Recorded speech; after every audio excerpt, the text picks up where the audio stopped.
జిల్లా కొండపిలో ప్రణతి కంటి హాస్పిటల్ నందు ఉచిత మెగా కంటి వైద్య శిబిరం. ఈ శిబిరంలో పాల్గొన్న ప్రముఖ వైద్యులు ఒంగోలు కృష్ణ నేత్రాలయ కంటి వైద్యుడు retired army doctor Vaka Rajasekhar Reddy పాల్గొన్నారు. కొండపి మండలంలోని చుట్టుపక్కల గ్రామాల నుండి కంటి సమస్యలతో బాధపడుతున్న 50 మంది హాజరయ్యారు. వచ్చిన వారిలో 15 మందికి కంటి ఆపరేషన్లు అవసరమని గుర్తించిన డాక్టర్ వాకా రాజశేఖర్ రెడ్డి మిగిలిన పేషెంట్లకు మందులు ఉచితంగా పంపిణీ చేశారు. ఈ శిబిరం కొండపి ప్రణతి హాస్పిటల్ వైద్యుడు కొప్పోలు పవన్ కుమార్ ఏర్పాటు చేశారు.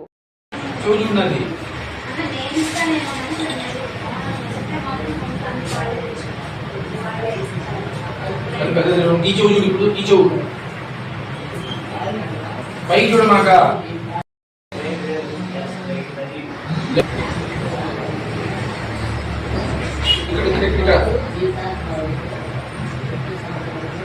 ఆల్రెడీ చూసా.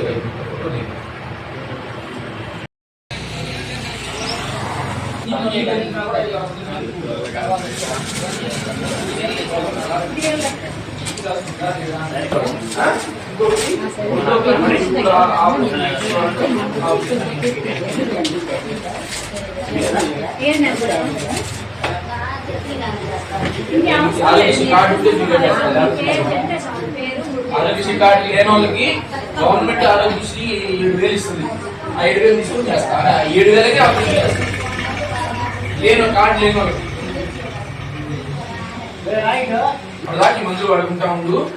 నీటి గాసి మందులు మాత్రం నేను చూసినాకే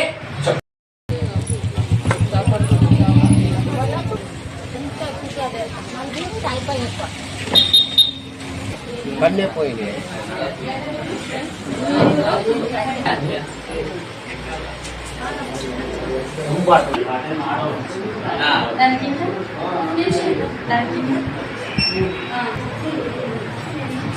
సార్ వచ్చినప్పుడు కాలేదు.